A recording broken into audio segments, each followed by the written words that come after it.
klasik dhe konkret që kjo po na ndodh.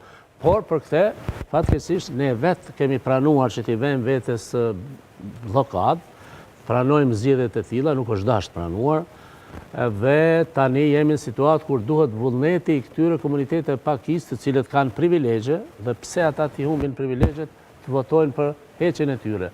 Nuk votojnë as komuniteti pakistë sërb, as komunitetet tjera pakistë, sepse janë privilegjet të cilat ju konvenojnë, edhe në rregull është përfaqësimi i tyre, por duhet në kushte të barabarta. Demokracia nënkupton nëse qytetarët para ligjit janë të barabartë. Ndërkaq ka kushtetutë, për cilën po flasim, i ka 2 nene që flet për barazinë e qytetarëve para ligjit.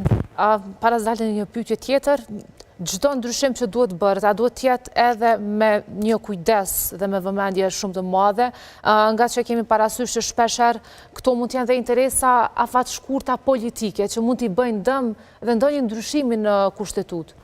Jo, përkundrazi, kjo kushtetutë përkundër rolit dhe rëndësisë historike të pakontestuar dhe po them është e paktë që të thjeshtë ta kemi secili në dorë dhe ta mbajmë xhepën xhi, por për të mësuar për të betuar në te, sepse edhe për të betuar në te është thjesht dashuri ndaj patriotizëm, ndaj shtetit dhe republikës, ndaj vetvetes, ndaj qytetarit, çfarë kemi shtet qytetarësh është ky, nuk është shtet i shumicës shqiptare që çdo shtet, pra shtet nenin e parë, paragrafin e parë çdo shkruaj Kosova është shtet i shqiptarëve dhe i komuniteteve tjera që jetojnë në te. Nuk shkruhet kështu? Jo, nuk shkruhet kështu. Për shembull, në kushtetutën e Mali Zi pikërisht kështu shkruhet, në shumicën e kushtetutave, në Maqedonia, të tjera me radhë.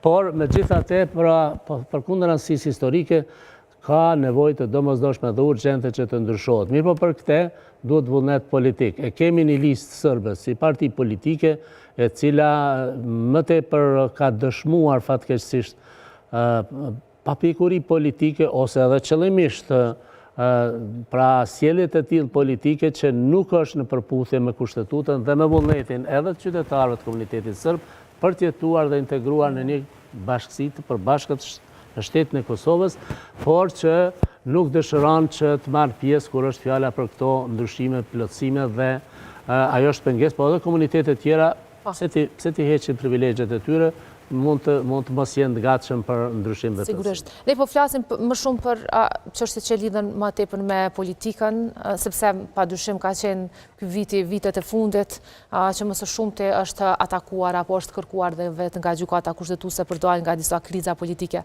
Por nëse merrim pak dhe me çështje të tjera, ka çështje sikurse që nxisin debat publik për mbulesat në shkolla dhe gjithashtu martesat e gjinisë së njëjtë. Çfarë thot kushtetuta e Kosovës për këto? Kushtetuta e Kosovës, siç thash, është shkruar nga të tjerët, është një akt derivativ, pra nuk është burimor, nuk është autentik që ta bënim ne. Dhe ka formulime të tilla shumë kuptimshë, thonë anglezët ambiguitive, dhe edhe sa i përket çështjeve të tilla. Mirë po,